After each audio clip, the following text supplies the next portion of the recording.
Hello, everyone, and welcome back to the Green Flag. I'm your host, Lukas Wacker, and with me, as always, we have got Kyle Cushman, and this is your home for everything in the world of motorsports, and we've got a lot to talk about this week. Maybe not as much on the Formula One front, but the inaugural race at the Daytona road course for the NASCAR Cup Series, the Xfinity Series, and the Truck Series as well. So a triple header this weekend for NASCAR. And also, we had the Indy 500 qualifying this past weekend as well. So lots of stuff to talk about. And Kyle, first off, how are you doing today? And what do you expect for this next little bit here we're going to talk about? Because there's a lot to discuss. Yeah, there is quite a bit. Again, F1 was a little bit lackluster this weekend, but NASCAR was a smashing success, in my opinion, at the Daytona road course. Indianapolis 500 qualifying is always exciting. Although we didn't get bump day or anything like that this time around, it's still exciting to see cars whip around that track at 230 plus mile an hour. But I'm doing good. It's been a busy couple of days, but it's been productive. It's been good, and I'm excited to talk about the weekend that was in racing. Yeah, there's we're busy. We're coming down to when school started for us specifically. So course intentions at 3 a.m. for us West Coasters was not too kind for us. I didn't even touch it. I was good with it. I didn't need to do anything. Good luck. Well, that's lucky for you then. Oh, man. But moving on from that, we've got just some quick news and notes here before we get into and dissecting the races from this past week. Alex Labate, after we discussed our show last week, Alex Labate's penalty of 75 points, which we had discussed in the show last week or the week prior. I'm not sure which one it was. I think it was 2 weeks ago, but I think it might have been 2 weeks ago. So his penalty of 75 points and the $50,000 fine was overturned after winning an appeal. So DGM Racing is looking a little bit brighter over there. They don't have to lose as much money or any money at all, excuse me. So that points penalty and everything like that from testing a different kind of car than the Xfinity Series runs. NASCAR penalized them, but then they appealed it and it was overturned. So that's obviously a big thing for a smaller team like that. You can't lose points and money as valuable as that. So just wanted to touch on that. Also, Cole Custer will be testing the next-gen car. It makes its return to testing for the first time since we've come back from the pandemic. And he's going to be testing the car at Dover Monday and Tuesday. They like to do that after the races and the trackers rubber it in to get a really good feel for what the next-gen car could bring. So that'll be exciting to see if they've made any adjustments while we've had this break and if they've listened to fans or if they've tried anything new with the car. They have an extra year to do anything with it, so it's going to be interesting to see how that goes. They keep that stuff pretty tight-lipped. They don't really say too much about it, but it's encouraging to see that they're getting back out on the track. Pierre Gasly, on more of a negative side, his home was robbed and trashed, as he posted on Instagram while he was racing this past weekend in Barcelona. Obviously, that's a bit of a tough break for Pierre. You never want to hear that to anybody, and he lost a lot of valuable stuff throughout his racing career, like helmets and, expensive jewelry. And, you've got watches and stuff that these guys win as they come up through the ranks. And it sounds like that's most of it or entirely gone. So that's very unfortunate to hear for the Frenchman there. And on the Formula One side of things as well, there's rumors of the FIA getting rid of the quote-unquote party mode to try and level the playing field a little bit in qualifying. Obviously, Mercedes is going to be on the negative side of that discussion. They like to have that 1 second advantage that they basically do in qualifying when it probably could just be about 5/10. Oh boy, I feel so bad for you, Mercedes. I really hope it doesn't happen where we get a little bit closer between the Red Bull Verstappen and the two Mercedes. But we'll see how that story unfolds. It sounds like it's going to be happening. It sounds pretty legit that they're going to try and scale that down without the party mode, and that'll be interesting to see if that has an effect on qualifying or even the race for the rest of the season. And then finally, the last bit of notes before we get into Daytona, Williams and Ferrari have both signed the Concord Agreement from 2021 to 2025, keeping them in the sport for that length of time. So obviously there's been, rumblings or whatever, like this little discussions that Ferrari may leave F1, but that with them signing this agreement, that does not seem to be the case anytime soon. So that's encouraging that we're keeping two famous and well-known manufacturers and teams in the sport. Especially with the next car coming out in 2 years' time, anything could happen. We could see Williams winning GPs again. Who knows? But yeah, that's all the kind of news and notes that I've got. Kyle, if you want to mention anything on that, or we can go right into the Daytona Road Course. Yeah, just quickly, it was unfortunate for Alex Labbe there after the kind of whirlwind couple of weeks that it's been. One of the few Canadian drivers in the top 3 ranks in NASCAR. He was having a solid run at Daytona too until he got caught up in that late restart and ended up back in the 20s. But even with the penalty rescinded, it doesn't look like he's going to make the playoffs unless he gets a miracle win at the Daytona Super Speedway coming up in a couple weeks. But you know what? The main thing for that team is the monetary value that comes with that penalty. But the rest of it is just kind of the news and notes of the week. Not too much to talk about there. Yeah, we finally have a little bit more of a quiet week on silly season front and everything like that. They've kind of taken it easy, but I bet next week I'm sure we'll ramp up real quick again. We'll probably hear something about Eric Jones or something like that in terms of, I'm just waiting for the Bubba Wallace news to drop, because it seems like every other day there's, hey, here's a new sponsor, but we're not announcing what we're doing next year yet. And exactly. He's got tons of sponsorships that they announced over the past week. DoorDash, that's obviously a big one. I really like that scheme as well. The Columbia one they announced today, I'm a bit iffy on. I got to see that on track. But hey, getting the big brands though. Yeah, he's getting some of the biggest brands and new companies in America. Too, right? So yeah, it's great stuff. Exposure. Yeah, the only new thing that I've seen regarding that is David Smith doing some stuff for Forbes, talked to Andrew Murstein, and they mentioned Kyle Larson. But then I don't know, there's a lot of ifs and buts that go along with all that kind of stuff. But we've talked basically about all the silly season stuff we can. We're just waiting for actual news to drop and confirmations at this point.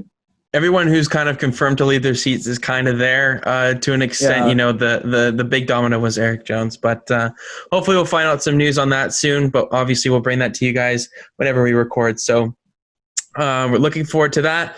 And now we move on to the big race this weekend, the NASCAR Cup Series, taking on the Daytona Road Course for the very first time. Obviously, this race was not initially scheduled on the calendar this season, but obviously due to unforeseen circumstances with the pandemic and whatnot, Watkins Glen was removed because of the New York State guidelines and everything that they're going on in terms of what they have in place. So Daytona stepped in because Florida, they're there for everything. They want sports, and they're ready to host whatever they can. They've got the NBA down there in their own bubble world and Disney World, and you know, NASCAR adds to the more the merrier, I guess you could say, down there in Florida to an extent. But they're at the Daytona Road Course to get that road course, the first road course of the season, actually, which is kind of crazy to think. We sucked.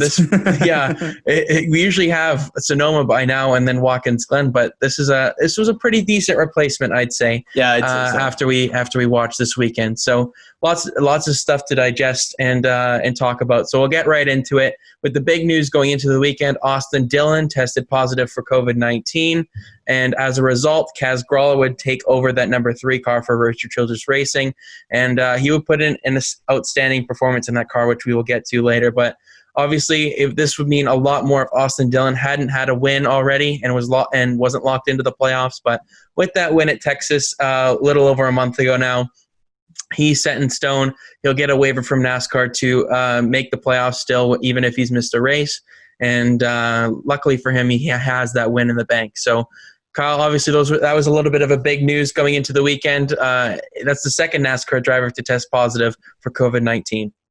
Yeah, and it was an even bigger curveball because any drivers that had raced, you could only race in one Daytona Road Course race this weekend. So it wasn't like if RCR had originally scheduled like they did with Earl Bamber going in the car this weekend. It wasn't like they could have been like, okay, Earl, go in the car on Saturday and then jump in the Cup Series car on Sunday. It didn't work like that. They had to get somebody different. And Kaz Grala steps in, having done 2 races this entire year because of the part-time schedule that he's doing for RCR in the Xfinity Series. And just because everything's been pushed back, he's only run 2 races, although one of them was the road course at Road America. But yeah, crazy circumstances, and he completely blew expectations out of the water. He had a fantastic race. We'll talk about it more later as we get into the race more, but he showed up big time this weekend, and he's making a big, strong case that he needs to be in a full-time car and some level of the series next year.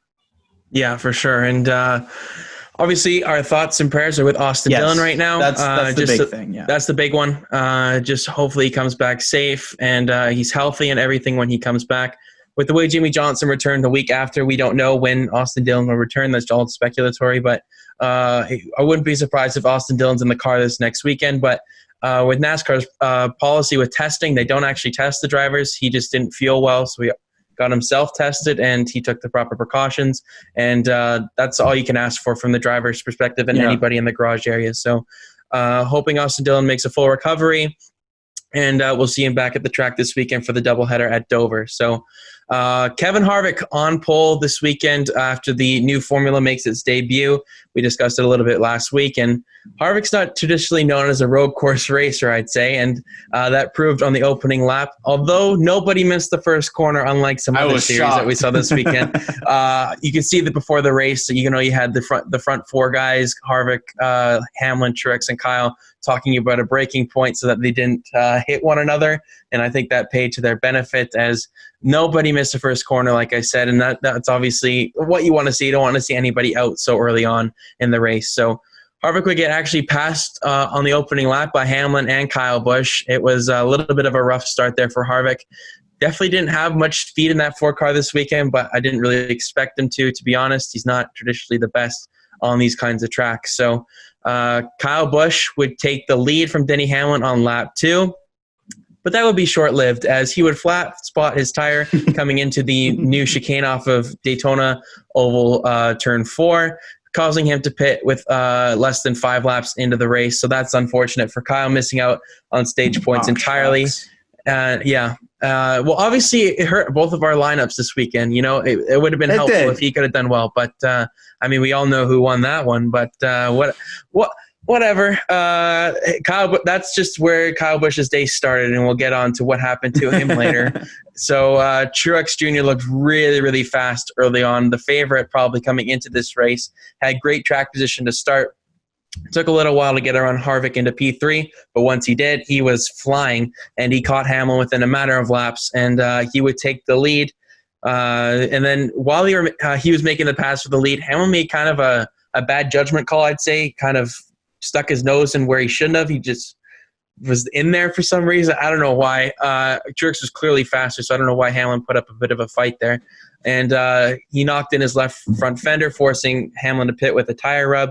So it didn't really affect his overall race, just didn't really put the strategy that he wanted in stage 1 there. And Truex pits from the lead, as we kind of, speculated a little bit. I had him winning stage 1 in fantasy because I didn't know what he was going to do. But he would pit from the lead with 2 laps to go before the pit road closes, handing over the lead to Chase Elliott. And Chase Elliott would win stage 1.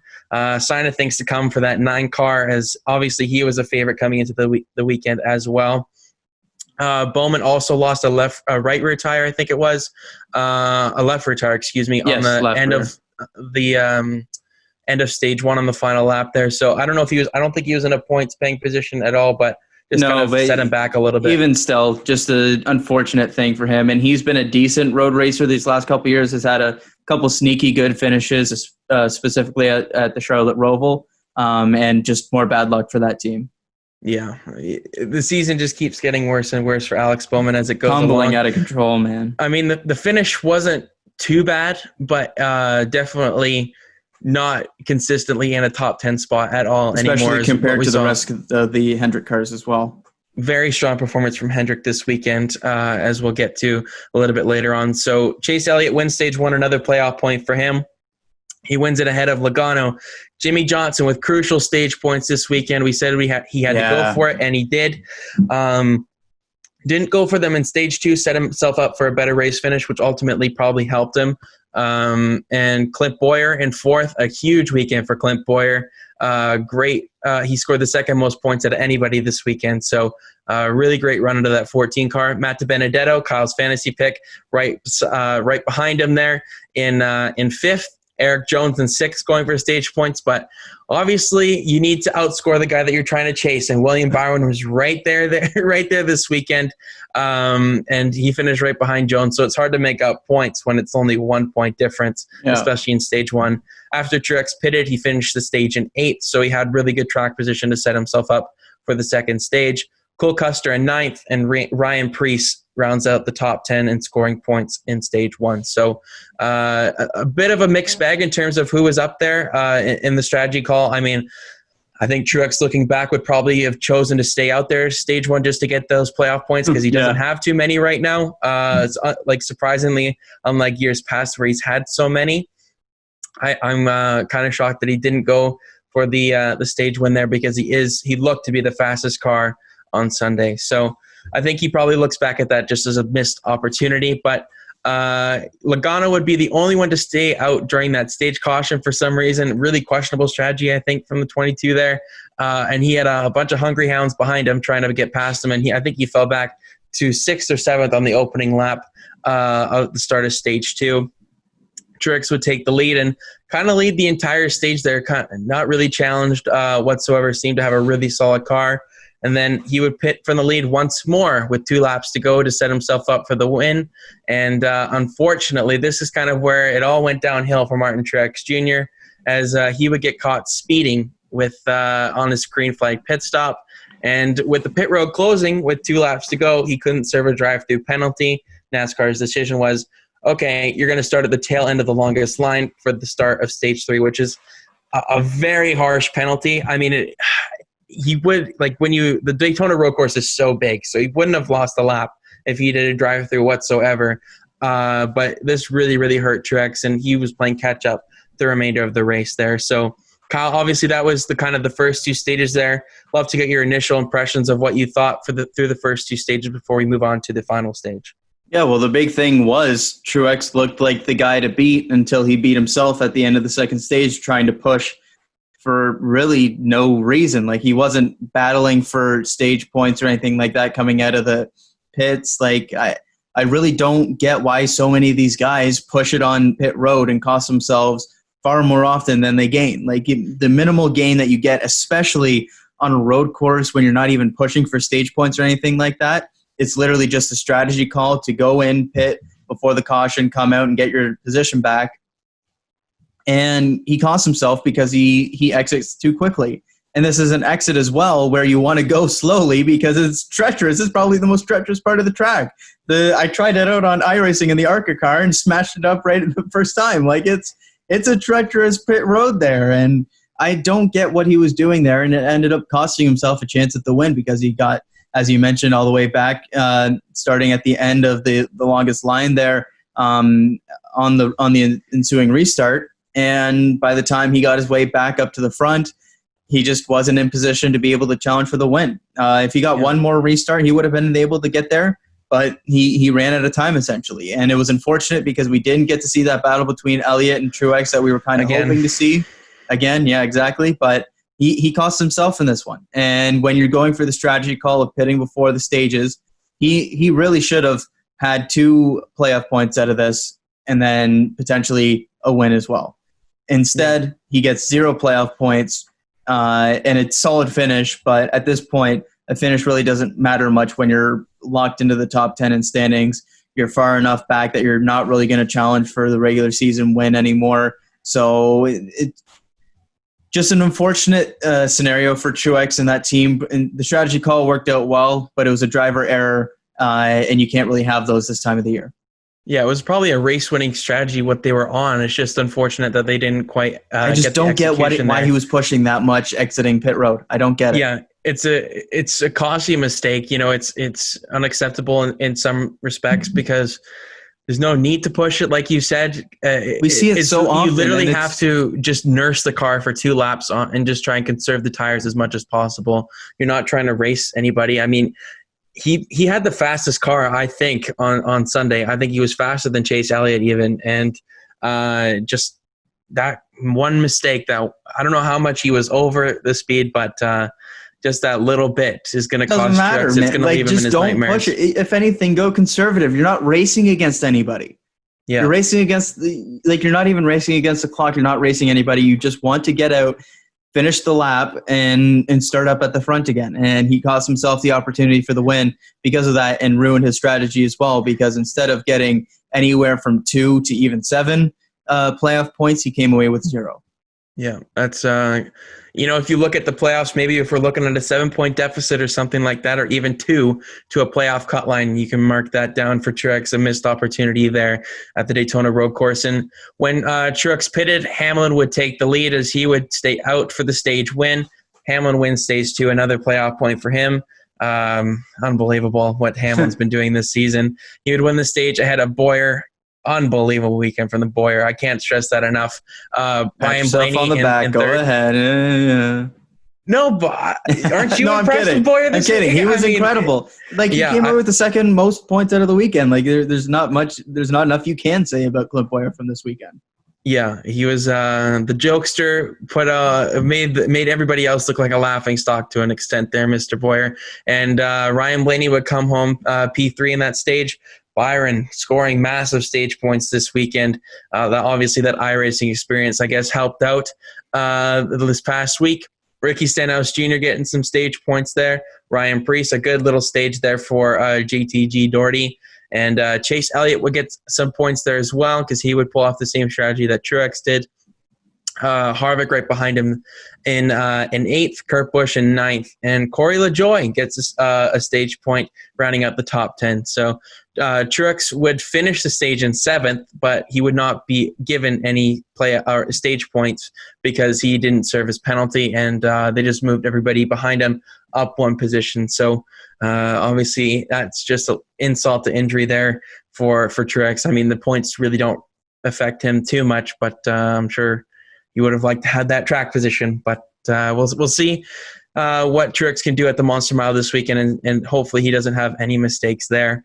Chase Elliott would take the lead once again on the Stage 3 restart as everybody that was in front of him there pitted, so they were kind of playing catch-up behind the 9, and I mean that when you give Chase Elliott the clean air on a road course, it's going to be difficult to get past him. Yeah, that Napa Autoport Chevrolet was bad fast on Sunday. So going into the International Horseshoe at the start of Stage 3, Kevin Harvick would get spun by Christopher Bell after it looked like Harvick kind of braked earlier than Bell anticipated and forced Harvick to spin through the grass and come right back into traffic. I don't know how anybody didn't hit him, but nobody did. It was an unbelievable driving by everybody there. And Harvick, the onboard camera, he's just sitting there. He can't do too much. Eyes wide. Watching 30 cars go right by him on either side. So sure, it wasn't the most peaceful moment Harvick has ever had in his life. And a couple laps after that, there would be a lightning delay for 30 minutes. It seemed like rain was coming. Wait, the one time NASCAR needs rain, we did not get it, unfortunately. What a race that would have been if we could have seen the guys in the rain. Would have really spiced up that final stage even more than what we wanted, I'd say. I mean, there wasn't as many incidents as we thought that was going to happen probably going into this weekend. Everybody kind of played it a little bit more conservative. I was wrong on my prediction of race of the season, I'd say. I don't think that was the case this weekend. But, yeah, I mean, there was obviously that caution with the lightning delay, forcing a 30-minute stoppage. Everybody gets out of the car and then looked at the data. I think that helped some guys more than others, especially guys like Kaz Gralla, who said he really, really studied during that break, looking at SMT data and, everything that he could, and just try and ingrain that knowledge and just try and get a little bit more experience for when he goes back out there for the last 30 laps or so. And it really paid off for some guys. So we get back going now, and Kyle Busch, after having his earlier issues, had worked his way back up to second. Good little battle there for second between Johnson, Hamlin, Kyle Busch, and Michael McDowell was up there, the road course ringer he is. He's proven himself time and time again that he is very good on these types of tracks. He was solid again on Sunday. And coming to pit road, we move on to about 18 laps to go now, coming to pit road for his final green flag stop of the day. Kyle Busch misses the chicane, and his terrible 2020 season continues. He lost a right rear brake rotor, and forcing him to take it to the garage. he would go 5 laps down. That may not seem like much, but at Daytona, you can't gain 5 laps back unless there's a lot of damn cautions. So he was taken out of contention. Another bad day for the 18 car, and it would get even worse. Everybody would cycle through their pit stops there. No caution would come out. He just missed the chicane and just went to the garage. Bye-bye, Busch. And Chase Elliott would have a commanding 10-plus second lead, at least, over Hamlin and Johnson there for second with around 13 laps to go. And Truex was still trying to make up for lost time. He was about 5th at that point, but 20-some seconds back. Like, Chase Elliott had just built himself up a massive gap over the field, and a caution would be needed to catch him. That's where Mr. Busch steps in once again. Your savior, Kyle Busch, trying to give you a little bit of an exciting finish. Okay. Luckily for the fans, me and Kyle were texting back and forth. This guy called it. If Kyle can do one thing right, he would wreck right now and give us a caution so that we can see a bit of an entertaining finish. And I guess he really wanted to give the fans a really good finish, and he paid us all a favor. He would wreck off of turn 2 on the high banks of the actual Daytona Oval itself. That just, salt in the wound for Kyle Busch. He finishes 37th. Terrible day for him after Kyle picked him to win. I picked him to have a strong day. Like, it is 2020, and Kyle Busch cannot see this season end soon enough, it seems like. So, a rough day on Sunday for the 18 car. So this would set up a 3-lap shootout. Thankfully, NASCAR didn't take too long with cautions and clean up and everything like that this weekend. That really helped a lot. We got to see a lot of green flag action. And this would set up a 3-lap shootout with Elliott, Johnson, Hamlin, Boyer, and Truex now back in the top 5. But Chris Buescher came out of nowhere on that final restart and worked his way up to 5th spot. I mean, he drove it in there, I think, into the International Horseshoe and just passed like 4 or 5 guys. It just went around the outside like nobody's business. It was a really impressive move there from Chris Buescher. LaJoie would spin on the backstretch chicane in the Trump car. That thing spun around, and after he scored that one stage point, did not quite get the finish there for Corey LaJoie that he would have wanted. A lot of stuff happened on those final couple of laps, but NBC had the cameras pinned on Chase Elliott and Denny Hamlin's battle to the victory. But we missed quite a few stuff on terms of spins and contact and stuff like that, including Bubba Wallace would get spun on the final lap by Alex Bowman after Joey Logano got into Alex Bowman, sending him into Bubba Wallace. Bubba was not too happy because he said that Logano was trying to win the race from 12th position on Twitter after the race, so that was pretty funny. And he definitely had justification for his opinion on the Logano incident. Ryan Blaney would miss the final chicane with, I think, coming to the white flag, really hurting his finish. Finished back in the 20s somewhere. Really harsh finish to the day for Ryan Blaney after scoring some pretty solid stage points in stage 2. And it would just be a 2-horse race. Hamlin up there once again this weekend in contention for the win. Chase Elliott there holding the lead. I thought maybe Hamlin could get him. I would have loved to have seen some contact and Jimmy Johnson trying to take the win there, but that would not be the case. I was thinking about it. We were hoping for something, just see another crazy rollable finish, but that would not be the case this time around, as Chase Elliott would win the inaugural Daytona road course race. And, man, what more can you say about him on road courses? His 3rd consecutive Cup Series victory on this type of track. He's been unstoppable. He's got, I guess that's 4 road course wins now, tying him for most among active drivers with Truex and Kyle Busch. Already. And he's only in his 5th season. So I think, Chase Elliott, you're looking at the future star of road courses and going after Jeff Gordon's record of most all-time in the Cup Series. So he's going to be incredible to watch over the next 15 plus seasons or however long he races. So credit to him, and we'd love to hear his thoughts after the race, but NBC just takes off the coverage and we don't get to see any sort of post-race or anything like that. We see it on Twitter. We gotta, that's what I guess they're relying on to give the fans their access at home.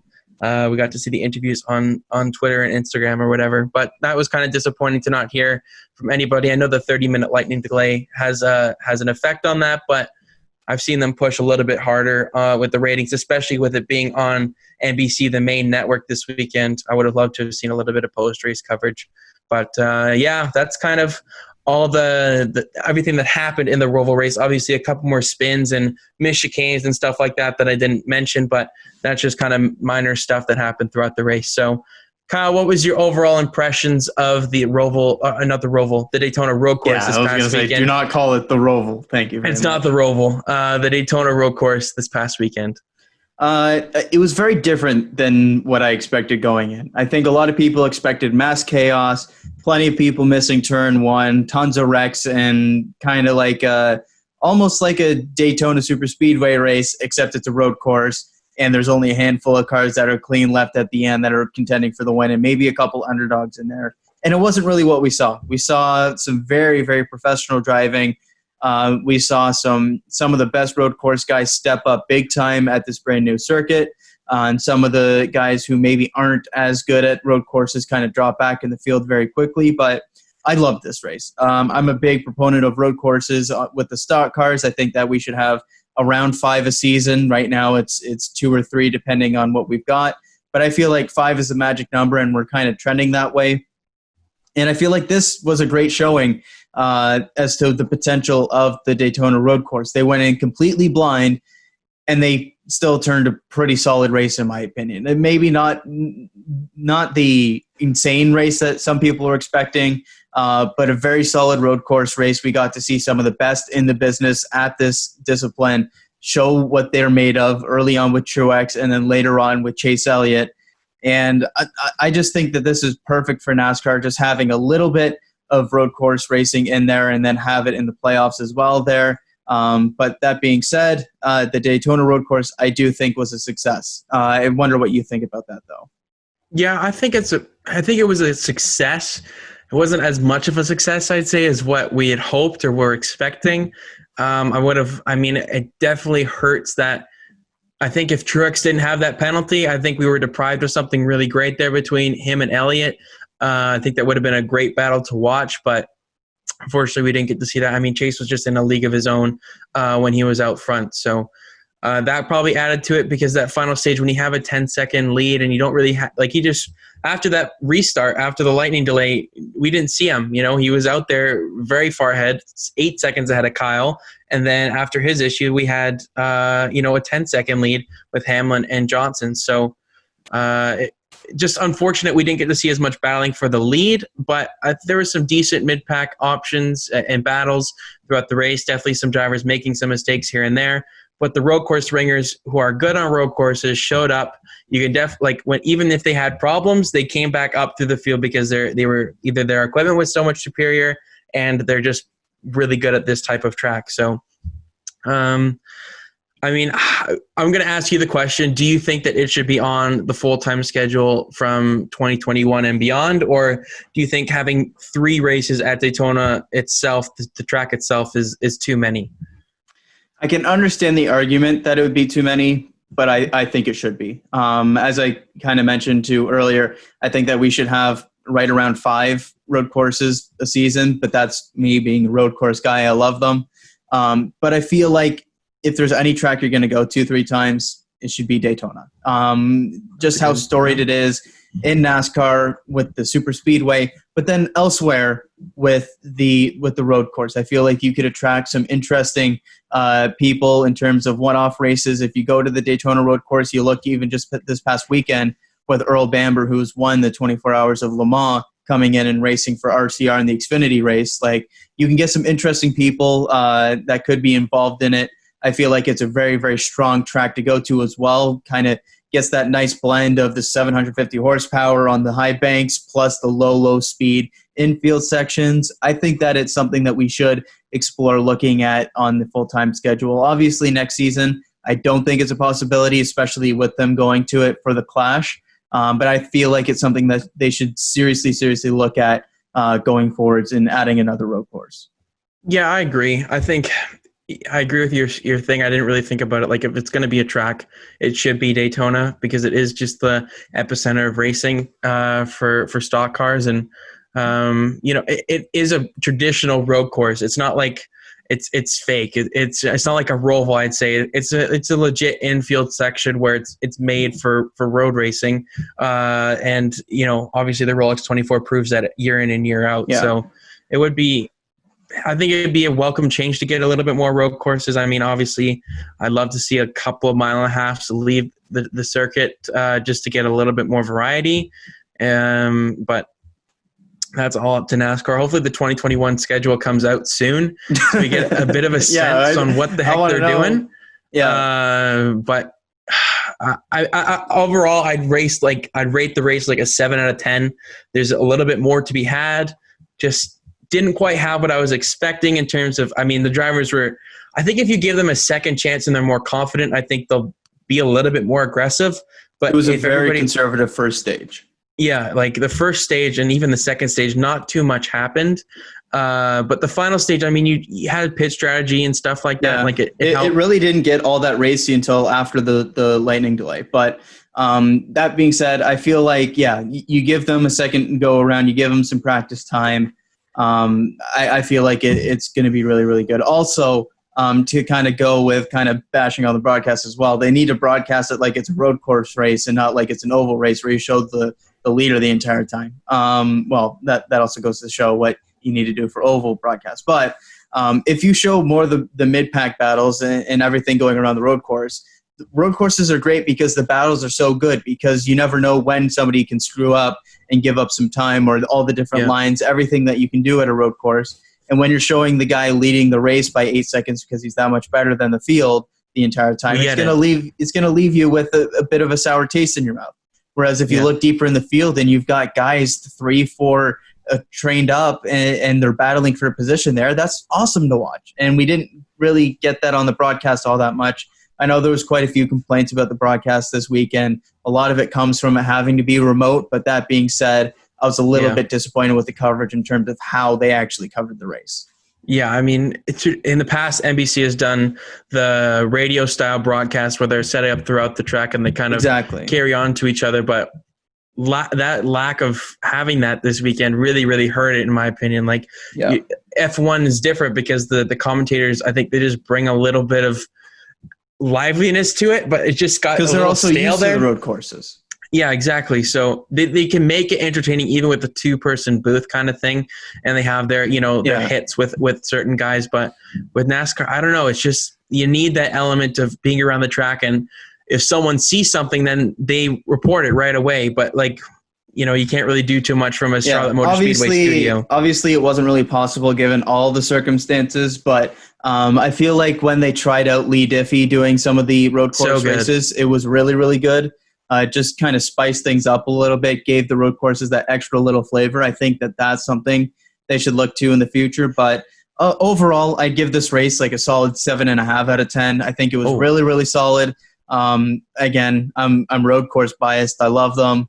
Yeah, me too. Yeah, I love them too. But it didn't quite reach those expectations. But I feel like that's just a factor of Chase Elliott being so good at this discipline rather than it being the road course itself.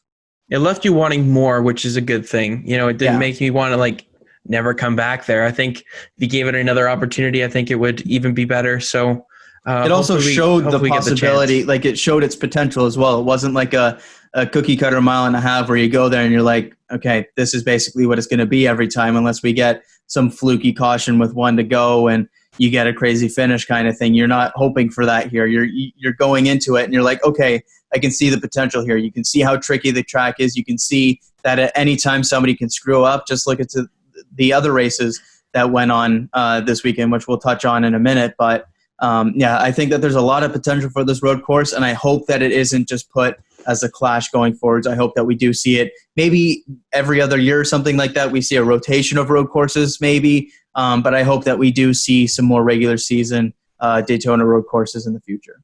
Yeah. Definitely. I think NASCAR and the fans would really, I mean, they sounded optimistic. Drivers as well. In terms of, the drivers seemed like there wasn't too many passing opportunities, but I mean, there's definitely enough for places for drivers to make mistakes, which is kind of a passing opportunity in itself. So we'll see what happens in the future if it stays on the schedule or if it's just a clash kind of thing. Fingers crossed. That's the one saving grace. At least it's going forward in the clash. And if it continues to be a success in the clash, I'd be hard. I can't imagine that they would just leave it as a clash if it does have success in that place going forward. But we'll see. Yeah. We will see. And just kind of wrapping up the race itself, the notable finishers from Sunday's race at the Daytona Road Course. Martin Truex Jr. in third after having his issues like we've talked about. His fifth consecutive third-place finish in the Cup Series. He likes being on the podium, I guess. But he's showed us consistency lately. The 19 car has really turned a corner in terms of performance. Making fun of me for picking him week in, week out. He's finishing top 3. What do you expect? Me not to pick a guy who's finishing top 3? Come on. Yeah, I can't fault you on that. I mean, it's better than my guy. Gee, Lord, he's finishing either last or top 5. I don't know what to do. But right behind him in fourth, probably the biggest winner of this weekend was Jimmy Johnson. Unbelievable performance by him. That correlation between the inaugural Roval race and the Daytona Road Course really worked well for him. We talked about him last week. We both had him in our lineups. Bingo on that one. Nailed that. Jimmy Johnson in the new look rally car. I thought for sure me picking Jimmy Johnson would put me over the top this week, and then you had to go out and pick him too, because if you hadn't picked him, I would have been set. Yeah.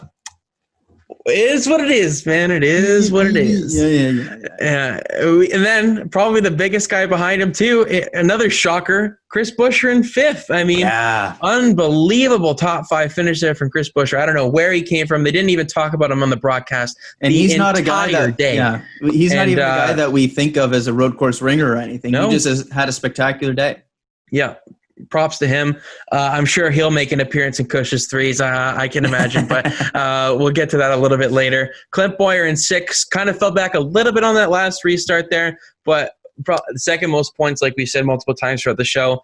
Huge weekend for Clint Bowyer. He's basically locked himself in terms of points into the playoffs. So those last couple of weeks for Bowyer have been outstanding. We were skeptical about a month ago if he would fall out because he does kind of teeter off a little bit as the regular season ends usually.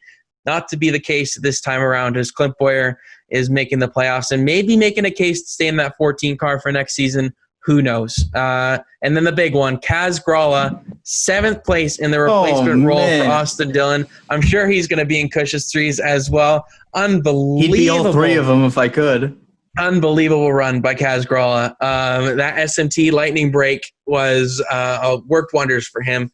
And I can't say it enough. It's hard to put into words how incredible that job is by Kaz Grala to outperform some really, really solid cars and equipment and road course ringers as they're known to be. So props to Kaz Grala. Gets the first star of the race, if that's even a thing for me. We'll make it anyways.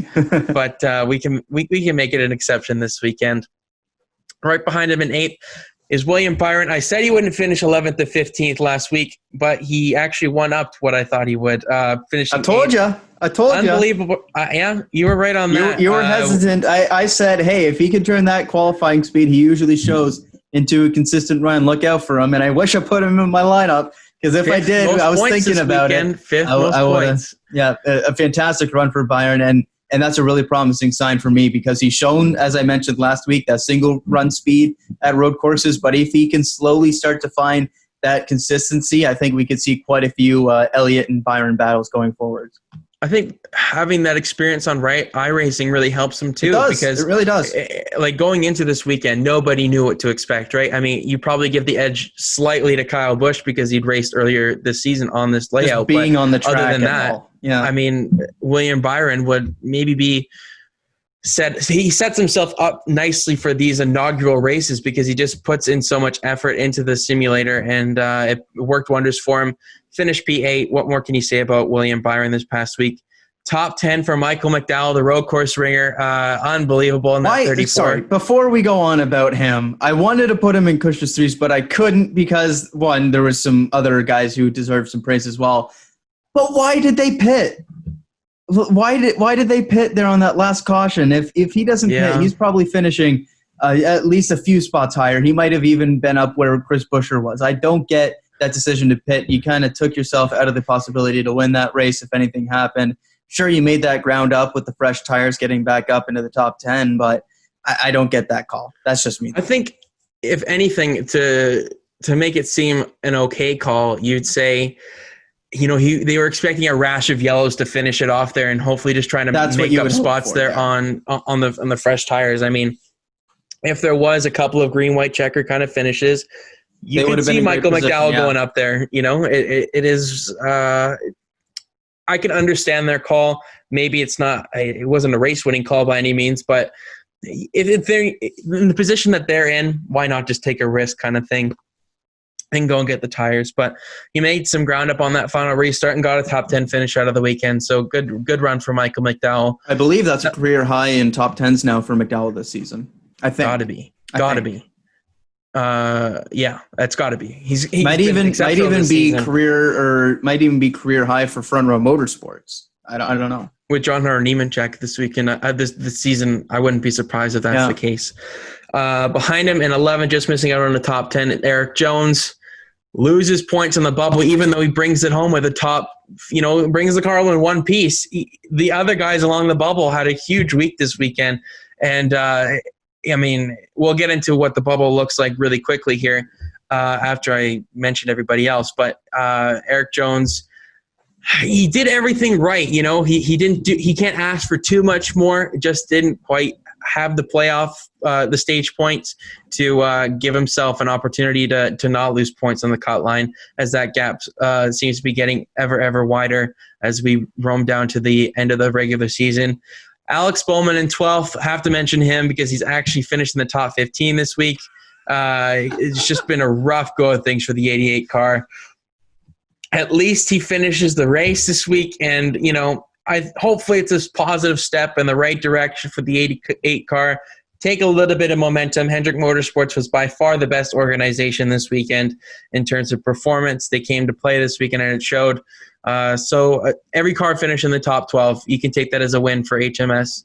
Not much more to say on Alex Bowman. Your guy, Matt DiBenedetto, in fantasy finishes 15th. Just a little bit off after he got kind of put back in traffic there. Didn't seem like he had the fastest car. Wasn't able to get back through the traffic after the first stage there. Gets the stage points, ends up going back and wasn't able to recover from it, unfortunately. Still a decent finish, but especially with the expectations that team had going into the weekend, I think that they're a little disappointed.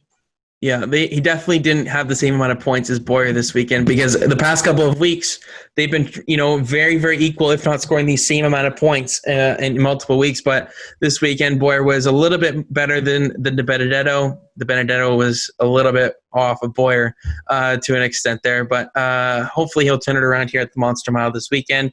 Ricky Stenhouse Jr. in 16th. And his teammate, Ryan Prix, didn't quite get the finish he wanted, but Ricky Stenhouse Jr. in 16th, not too bad.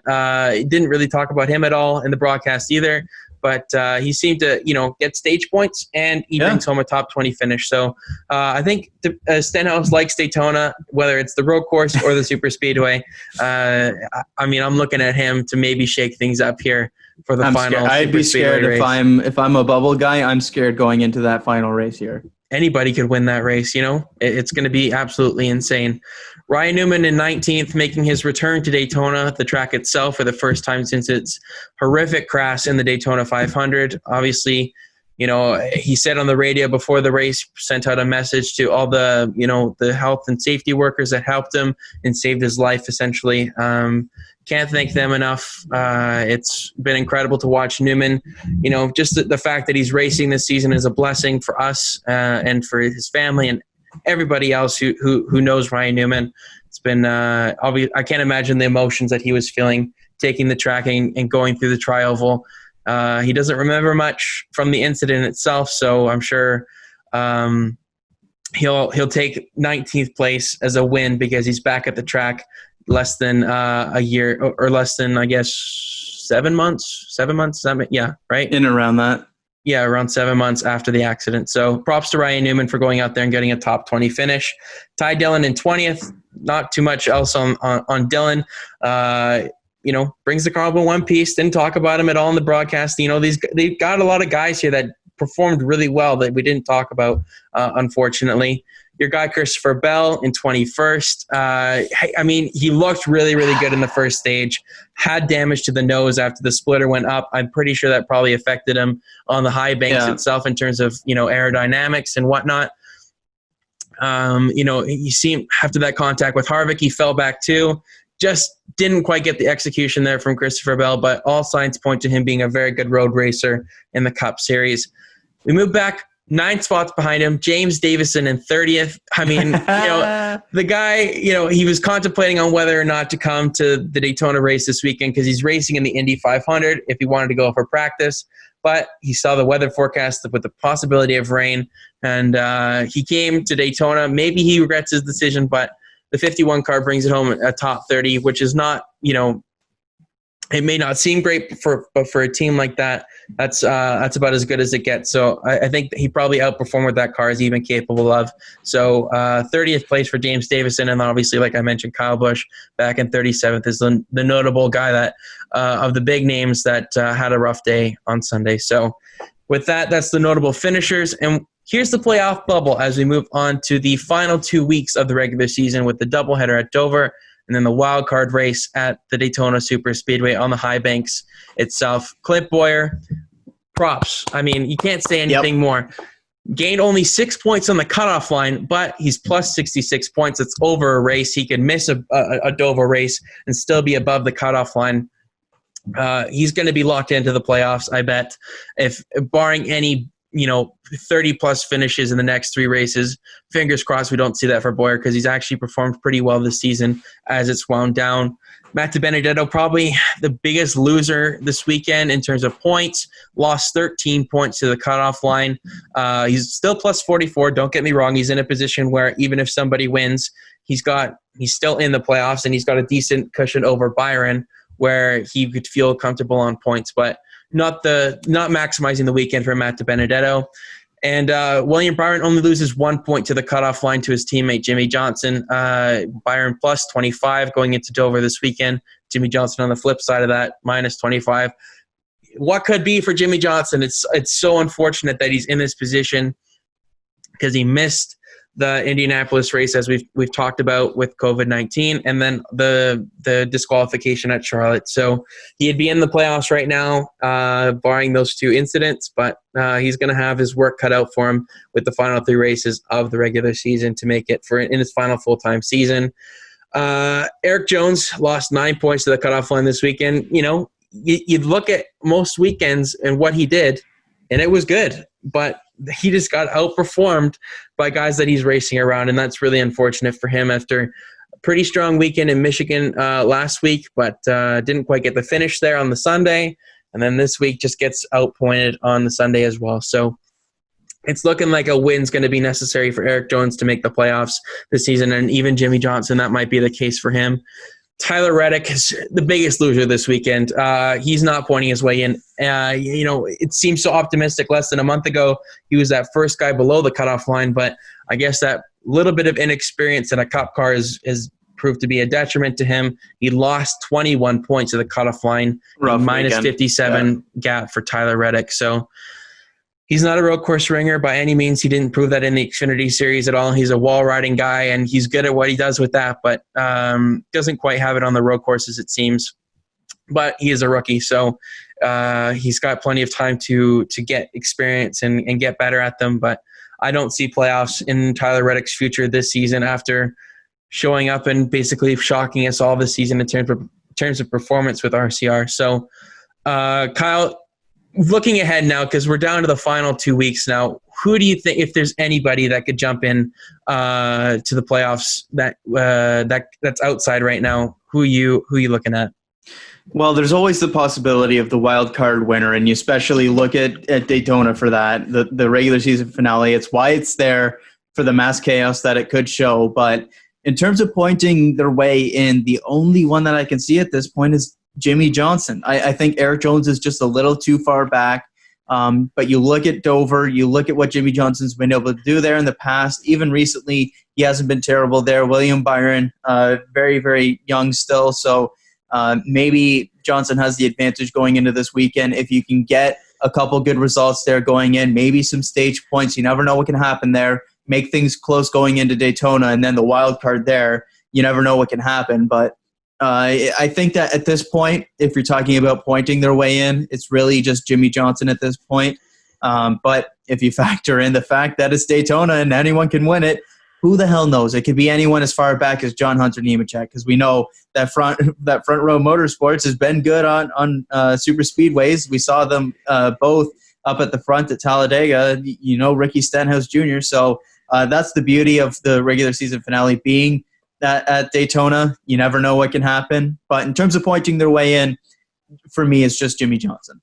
Yeah, I don't even think anybody can point their way in at this point. It's going to be very, very difficult to make it, just because of all the uncertainty. I think Byron and Johnson are almost equal going into this weekend. I give the edge slightly to Jimmy, but other than that, it's going to take a bad performance out of one guy and a really good performance of the other guy. I need to see a single-digit point gap going into one race or the other to feel like there is a possibility, but 25 points is a lot to make up over even 3 races. So it's going to be tough. I hope Jimmy makes it. I hate this because I want to see all those guys above the cutoff line make the playoffs, and I want to see all those guys below the cutoff line make the playoffs. It's very difficult because you're looking all of them have their storylines, right? You want to see a rookie make the playoffs in his first season. Points.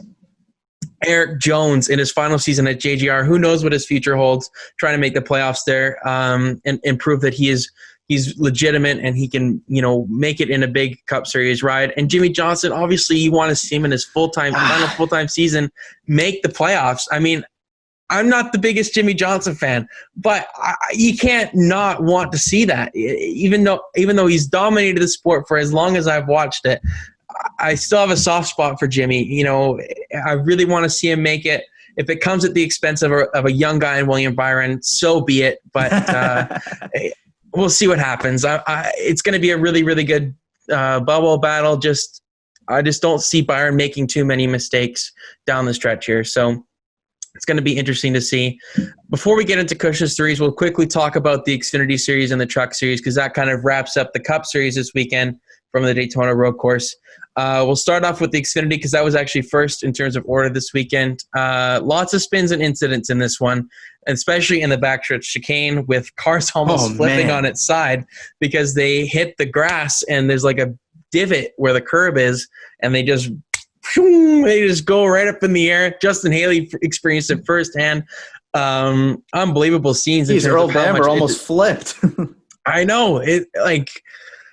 Obviously, they're like, we need taller grass kind of thing. People joked on Twitter after these incidents. And obviously it's unfortunate to see wreck race cars, but it definitely provided a little bit of excitement. And it gave us a little bit of hope for the Sunday race that maybe we could see the same thing, but that didn't actually end up happening. The Cup guys went to school in terms of the Saturday race, I think quite a bit in terms of what to expect and what to look for in terms of racing line and where to brake and stuff like that, even though the cars are so different. So yeah, I think for Sunday, a lot of people learned that if you know that you're not going to make the corner, the chicane, it's better to go through it and stop there than it is to try and make it and potentially ruin your day. I think that's the key difference that they learned.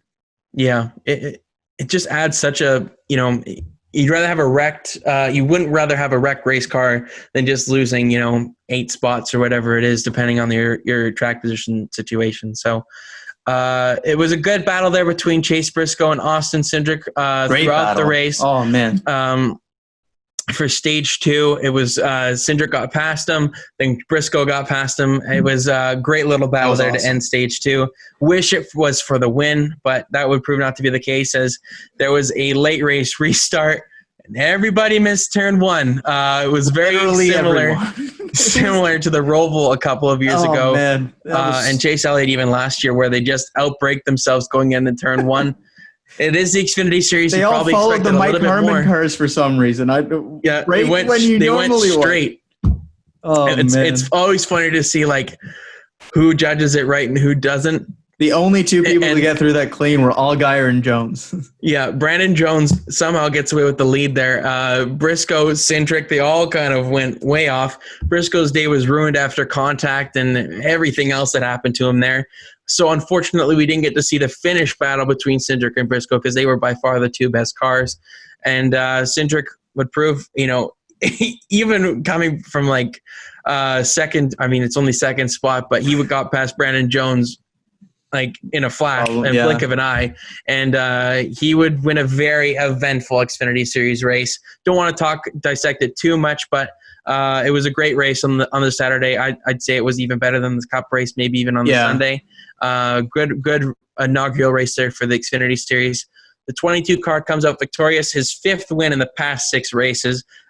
Unbelievable scenes from Austin Cindric, tying a record held by Sam Ard. I remember when Kyle Busch used to be knocking Sam Ard's records out of the books, but he has not even done what Austin Cindric has done in the Xfinity Series right now. So he's proving himself on both the ovals and the road courses that he is Cup Series ready. It's going to be interesting to see what happens with that young man going into 2021.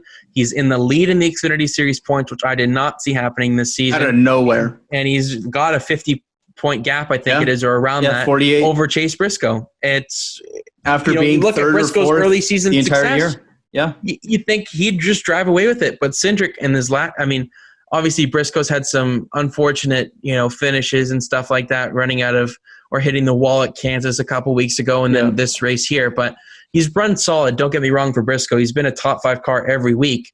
But Cindric has just got the execution down pat, which he didn't have in his early seasons in NASCAR. So encouraging signs to see that Cindric is performing. He may be the favorite going down the stretch here. I think Briscoe maybe still has they're pretty even, I'd say, in terms of favorites going down for the championship. But it's going to be disappointing if neither of those two win it this season, because they have deserved it. They're just that step above the rest of the pack in the Xfinity Series this season. No big 3, just a big 2. It's different to not have a big 3 this season. But just some notable finishes quickly. Andy Lally for the second consecutive week. 5th place for him. Unbelievable. He's great on road courses in 2 weeks in a row at Road America and here at the road course at Daytona. Exceptional stuff. Jeremy Clements in 6th, big points day for him. Trying to make a case to make it to the bubble battle with him and Brandon Brown. He's knocking on the door, man. It's close. After a rough start to the year, he's getting close. He's only like 28 points back, I believe it is now. So something like that. He's getting close. And, remember the Xfinity Series, the playoffs don't start at the same time the Cup Series do. They've got a couple more races here before they actually start their playoffs. So there's plenty of time for Jeremy Clements to point his way in, especially in an Xfinity Series as wild as it has been this season. Our guy, Josh Bilicki, comes home. P12. He was in the lead on one of the final restarts, but he overdrove the corner a little bit there too, fell back. But P12 for Josh Bilicki. Great run for him. Can't state that enough. And right behind him in 13th, Tommy Joe Martins. Great run for the 44 car this past weekend. 2 guys that, you don't hear about too often. They deserve to be shouted out this week on our show because, in their equipment that they have, they outperformed it massively. And, Tommy Joe Martins finally gets a break after having some really solid, contending cars, just getting caught up in bad luck and mistakes and whatnot. He came home with the car in one piece, 13th place. That's all you can ask for him. So that was kind of the Xfinity Series. Move on to the Truck Series. That was before the Cup race on the Sunday morning. Pole sitter Zane Smith, he went full send into turn 1. And he was the only one that overshot turn 1 on that occasion. That truck was beautiful, though. I got to say, that paint scheme was nice. Just it looked good going 20 miles an hour faster going into turn 1, I'll tell you that much. And he almost went right into the tires. He had to lock up the brakes. Day was kind of ruined for him. Fast into turn 1. It recovered later on, but that ruined his stage 1. Yeah, unfortunate for Zane Smith. Always funny to see someone just go, right off into the corner, fully sending it, and doesn't quite work out because nobody else followed him in there. But luckily for them, they did follow him. Lots of trucks going off in the backstretch chicane as well. Parker Kligerman, Alex Tagliani, the Canadian, going down into the Truck Series this past weekend for Kyle Busch Motorsports in the 51 car. Didn't quite have a great run this weekend in terms of, top 10 kind of run most of the day, but not kind of what we expect from Tagliani. I think he was kind of even shocked by how difficult the Daytona road course was this past weekend. Kind of move on to the finish here. The mullet man, Sheldon Creed wins the Daytona road course race for the Truck Series, holding off a charge from Brett Moffitt there. Pretty good finish there between the two of them. It's his second Truck Series win of the season. Rafael Lessard was there in third. He finishes P3 for the Canadian. Finally gets some luck this season. I hope he doesn't get kicked out of the KBM spot because this was a great showing for him. Like the fact that he was able to perform this well when it was finally on equal footing, where everybody's going in blind. It's not just him going in blind. And the fact that it's his first career road course here in the Truck Series, that is, and goes out and finishes third and runs up front all day long. That's some impressive stuff. And I feel like this is a showcase race for him to be at least like, hey, this is my case to stay here. Even if he doesn't stay at KBM, if he gets shifted to a different Toyota truck potentially, I think he showed very, very strongly this weekend that he deserves at least another shot. Canadians are very good on road courses, is what I've learned this past week. We know what we're doing when it comes to turning left and right. It was, a lot of people in our program give NASCAR shtick because they don't turn right. Well, this past weekend, we did. We did turn right, and it was one heck of a show at the Daytona road course. Pardon? And the Canucks did damn well, too. Mm-hmm. I mean, like the Canadians, that is. Oh, okay. Yeah, just making sure that not the hockey team. Mm-hmm. Okay. That was unintentional. I apologize. Let's not talk about that one. Okay, it's been a rough couple of days. That's kind of all the news and notes I've got from the Truck Series. Yeah. Any other notable mentions for you, Kyle, before we go into Cush's threes? I don't think so, other than the fact that I feel like all three races were very, very solid. It wasn't like we had one race that was exceptional and then two kind of duds. I feel like they were all fairly similar in that 7 to 8 kind of out of 10 range. Yeah, for sure. That's once again, that's all the news and notes I've got. So I'll let you take it away with Cush's threes for this week. Okay, well, for Cush's threes, we'll begin on the positive side, as always. Keeping with the positivity here. If there weren't so many standout performances this week, I'd have Kaz Gralla 1, 2, and 3 in the positive ones. The fact that this guy has run, I think that was like his third stock car race this year, his first ever Cup Series race, and he finishes seventh. Completely outperforms Tyler Reddick, who's been the standout rookie of the year. Kaz Gralla, huge performance for him, and that's something that he needed to show because this year the RCR attention in the lower series has gone to Anthony Alfredo, how strong he's looked in the Xfinity program there. Kaz Gralla not getting a ton of starts in the Xfinity series. Hell, he only had 2 going up into this race. And this is a huge showing for him, really showing that he deserves to be full-time in the Xfinity series next year, whether that's with RCR or another program. I think that this was an excellent showing for him to be like, hey, hire me someone, because he's a true talent. We saw that this past weekend, and he deserves to be in a full-time car somewhere, that is. So Kaz Gralla, 1, 2, and 3 essentially, but I'm going to shout out a couple other people as well. Number 2, we talked about him a bit earlier, Chris Buescher. Out of nowhere, a top 5 finish here, a fantastic showing for Roush here, a bit of a disappointing year for Roush bringing Chris Buescher in. Maybe expected a bit better things, but with no practice, a tough adjustment to that new team. Haven't really been able to show as well as they maybe hoped for, but a great top 5 here. Didn't get the attention he deserved on the broadcast, so we're giving it to him here. A guy that we don't really think of as a road course guy, but showed up very, very well this past week. I hope that maybe brings some positive momentum going in the next few races, and maybe they can kind of find a hot streak to end their season, because it's been a rough go for Roush Fenway Racing this season. Finally, it was your pick in fantasy, and it worked out pretty damn well, I'd say. It's Clint Bowyer. I had no idea that this guy was this good at road courses. It's kind of the one that kind of skips your memory, because he's not like a Martin Truex or Chase Elliott or even like a Kyle Busch, where he's always at the front contending for the win, but he's consistently in that 5 to 10 range every single road course. And I didn't realize that. You caught that in the stats, and it paid out big for you, because he had the second most points this weekend, which is crazy to say. Great stage finishes and a good finish as well, really solidifying his place in the postseason. Fantastic showing for Clint Bowyer, and really backing up the stats and giving you that fantasy win. Hey, full credit this week. You went big on Clint Bowyer, and it paid out well, so he gave you I beat the stats guy. Yeah. Well, I didn't have any stats to go off of. I was going. I found stats. Okay. Well, you know what? Okay. Whatever. Going ahead to the negatives, and it's three pretty big names here. For one, Kyle Busch. There's really not much to say here other than the fact that he ruined his own race trying to push too hard, essentially. Whether that's early on pushing way too hard before really figuring out the track, flat spotting, the tire having to go down to pit, whether it's the array of issues he had later on. Kyle Busch, if he just took 10% off, probably would have had a top 5 finish, would have had a shot at the win there on the final restart. And instead, him trying to do too much because of this frustrating season cost him another good finish. And I know just the fact that you even mention his name in the playoff bubble is insanity. He's like 100 points up, so he's not at any risk whatsoever. But the fact that he's even in that graphic, even in around that right side insanity. Of it, yeah, is insanity. So another disappointing week in what should have been a very positive one for Kyle Busch.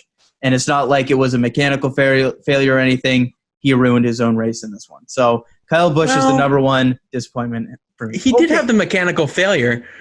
Yes, but he was running second when it happened. I mean, he had recovered, but I'll let you carry on. It wasn't his fault that he ended up going to the garage. Sure. But you look at the entire race and how he was racing and the amount of issues and everything, I would have a feeling it's that still a negative. It's a negative. The amount of issues that he had did not help with the mechanical failure. I'll go along that route. Okay. Yeah. A good compromise there. Okay. Number 2, Kevin Harvick. I know he got wrecked by Christopher Bell there, but he was really a non-factor all day long. He started on pole, dropped back very quickly. Seemed like he had a tough time figuring out the track. Once he did kind of get back up there on the one restart, got spun out by Christopher Bell, recovered decently to mid-teens finish, but definitely not the Kevin Harvick performance that we're used to seeing.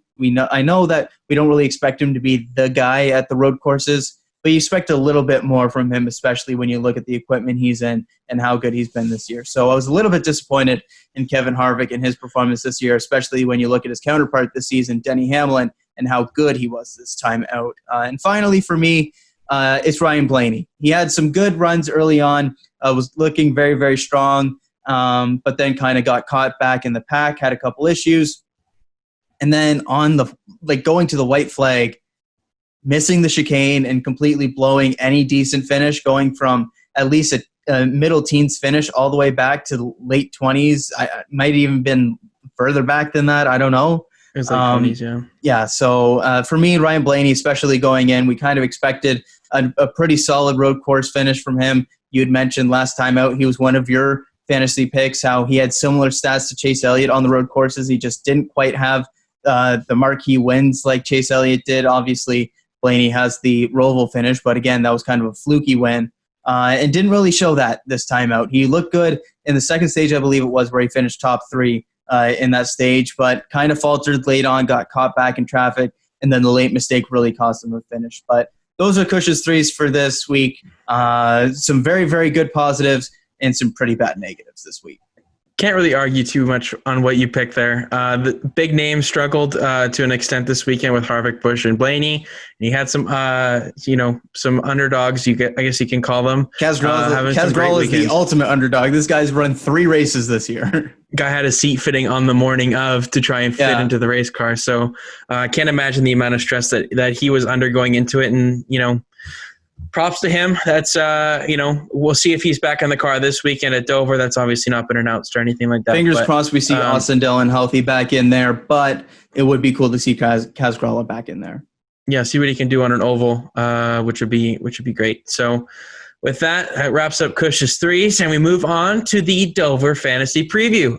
This is obviously I got to keep my perfect record going here. Not going to try and gloat too much because I did have 2 of the negatives in Cush's 3s this weekend with Blaney and Kyle. So not the greatest weekend. You had the big positive too, though.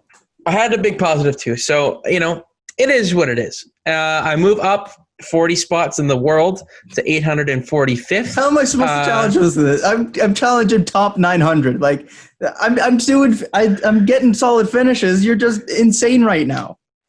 I don't want to gloat. Honestly, I don't. Let's just get to the lineups now, because I'm interested to see what you've got, because I had a difficult time filling out my last two spots, because Daniel Suarez is in bad equipment and he's run really, really well here at Dover in his career.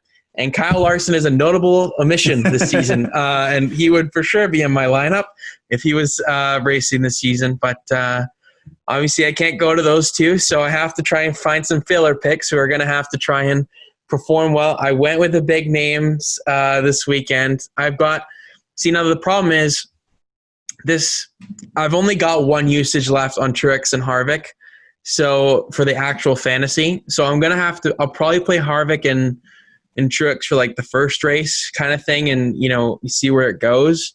But it won't be like my entire weekend. So I don't know how you want to calculate this weekend, because I'll give you the benefit of the doubt. Whatever you say on this show is what we'll do for the entire weekend. Okay. I ended up sticking with Ryan Blaney last weekend after I was wavering Kurt Busch. I should have gone with my freaking gut, but It is what it is on that front. So we'll get into it. My number one guy this weekend, Kevin Harvick. I've got the one usage left on him. I'm not going to play him at the Super Speedway at Daytona. This makes perfect sense to save him for a Dover race. Obviously, I'm still undecided on which one I will actually use in terms of the race. It seems like he's starting P10. I saw on a graphic this weekend, because of his owner point situation and all that stuff. So Harvick's in my lineup this weekend, an average finish in the last 6 races of 6.83, 1 win, 5 top 10s, and 453 laps led. If he doesn't beat himself, I could see him winning this weekend once again and extending that perfect record, or not the perfect record, but extending the lead in terms of series wins this season. Second, I've got this past week's winner, Chase Elliott, probably, another favorite coming into this weekend, if not the favorite. He might be riding some momentum now. His average finish in his career here, because it's over the past 6 races, that's all he's got here. But this is his career numbers. He's got an average finish of 8.63, 1 win, 6 top 10s in 8 starts, and 294 laps led. So really solid numbers for Chase Elliott. Obviously, he probably should have 2 wins. The 2017 battle with Kyle Busch comes to mind there in terms of just missing out on his first career win there. But I think Chase Elliott's going to be really strong this weekend. He's going to be starting on pole, it looks like, as well. So, expect good things from him in terms of stage points and a solid finish. As long as he doesn't beat himself, he will have a good weekend this weekend. Third, I've already mentioned him a little bit. Martin Truex Jr. will be in my lineup this weekend. His average finish over the last 6 races, 4.83, the best among active drivers. 1 win, 5 top 10s, and 300 laps led. So really, really solid numbers there for Truex. It's going to be a little bit different here because we haven't run at Dover at this time of year in so long. I don't know what to expect from the track itself. We usually run in May and then in October. So it's going to be interesting to see if August heat plays any difference in terms of the track and the setup of the cars and stuff like that and driver performance. So those are my top 3 for the weekend. And fourth, I had him in my lineup last week. I got him in my lineup this week. Jimmie Johnson. I'm putting him in there for Dover. I'm going to give you his career stat line because I think it deserves a mention. He's unbelievable here. Probably his best all-time track. His average finish in his career here is 9.92. Unbelievable. 11 wins. He knows what he's doing around the Monster Mile. 17 top 5s in 36 starts. And listen to this, folks. 3,110 laps led at Dover Speedway. Unbelievable numbers for the 7-time champion. I think he's going to have an exceptional weekend. He's finally going to get a good starting position after his strong performance at the road course. And I think he could go out and win this weekend. I think there's a possibility. Jimmie Johnson, they've probably been waiting for this one. They've been eyeing these 2 races out for a long time since they've been announced. I'm sure they put a lot of effort into these cars. I think Jimmie Johnson has a really, really solid day on the Saturday and the Sunday. So I'm hoping, fingers crossed, that he will execute on that. Obviously, just in terms of giving us a bubble battle, and I want to see Jimmie do well in his final races at Dover as well. So now we move on to kind of my safe bet of the weekend. My 5th pick this weekend for my fantasy lineup is Denny Hamlin. It's a safe bet. I've got 2 usages left on him, and I figured it's 2020. Hamlin's run really strong. The numbers may not suggest that he may do the best this weekend, but I'm going to bet on this season's history instead of statistical history. His last 6 races have been an average finish of 13th, so not great numbers. 4 top 10s and 218 laps led. So when I look back at the fall race, I watched a little bit of it to try and get a little bit of a sense of it. He ran there pretty solidly in the top 5 for the majority of the race. I think I could see Hamlin getting, he's in really good track position to start the opening stage.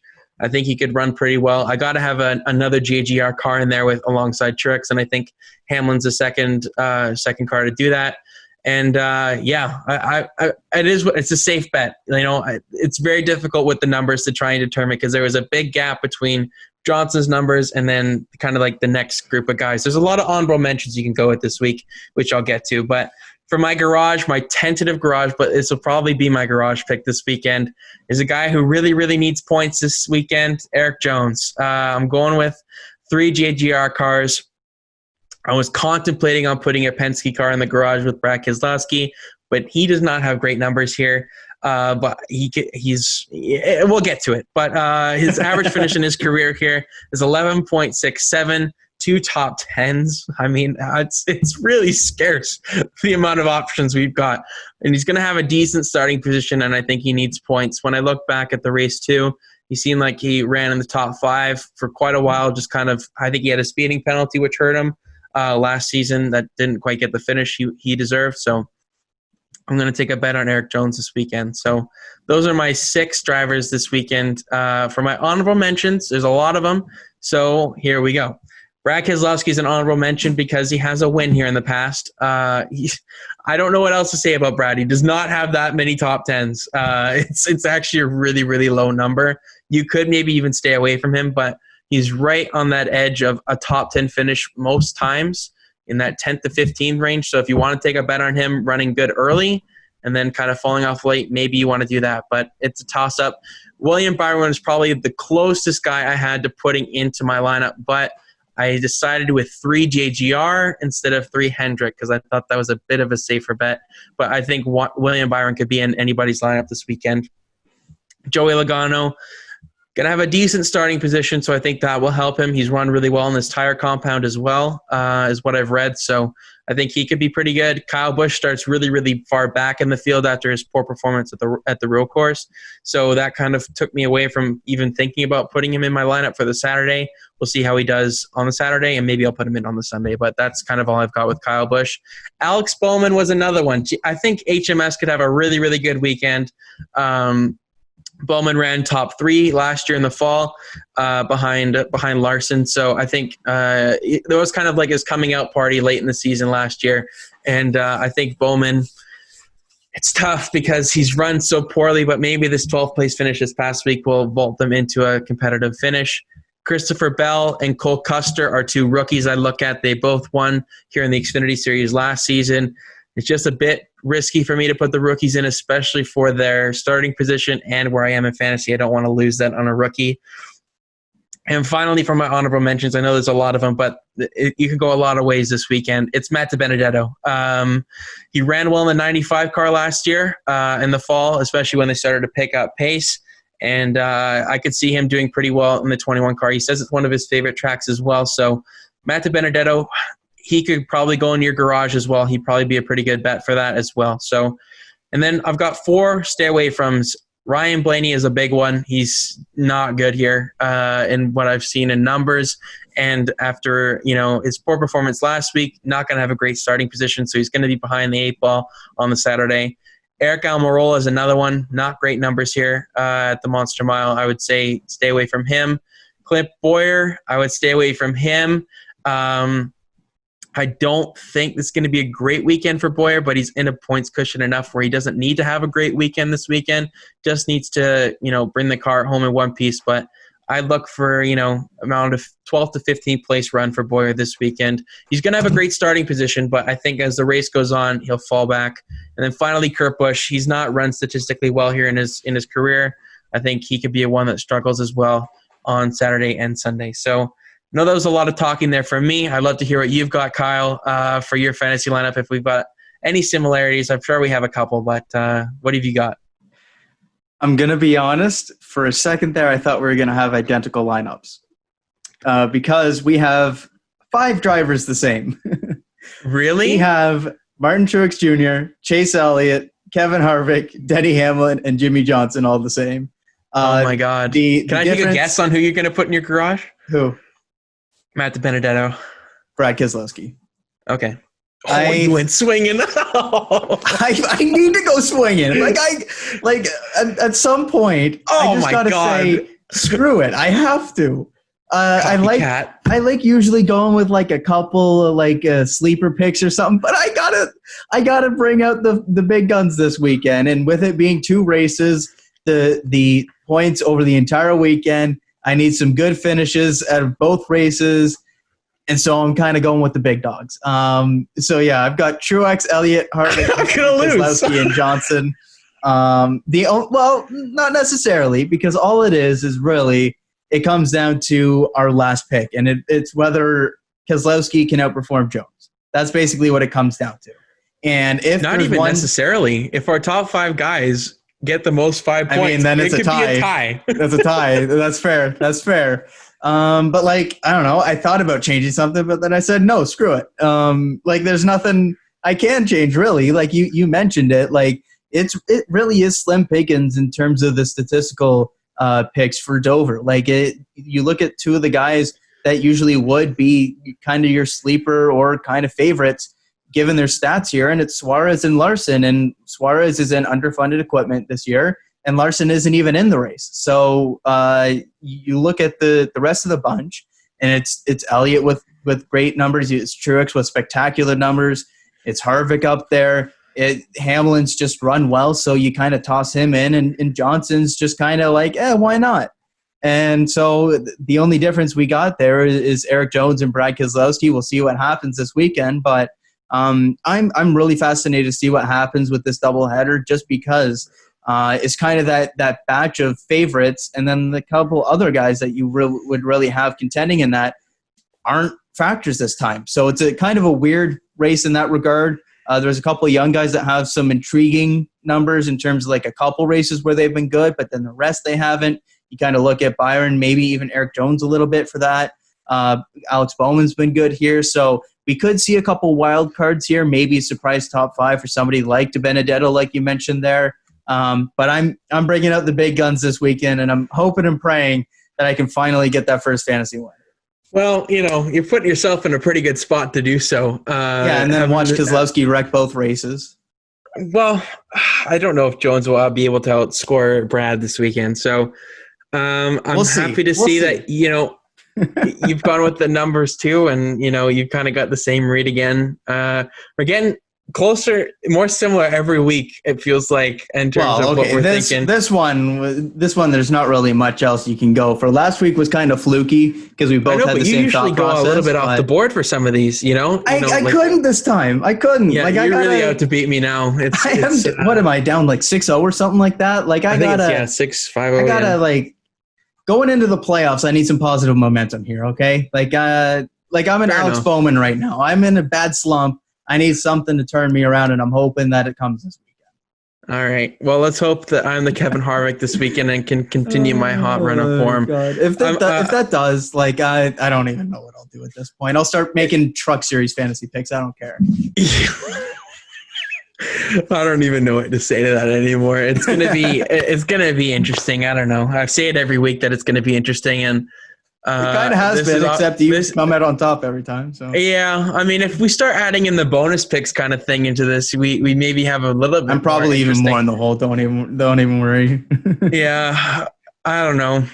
I'm nervous now. I'm just like, this is the most deflated I've felt, because I'm like, oh God, like he's got the same stuff as me basically.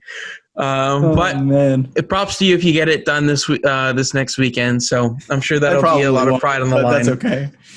Don't give yourself too much torment. It's gonna be interesting to see. I'm just gonna be watching Eric Jones and Brad Keselowski this weekend. I'm giving you that false sense of security so that once we get into the playoffs, I can just go on a heater. That's what it I is. see.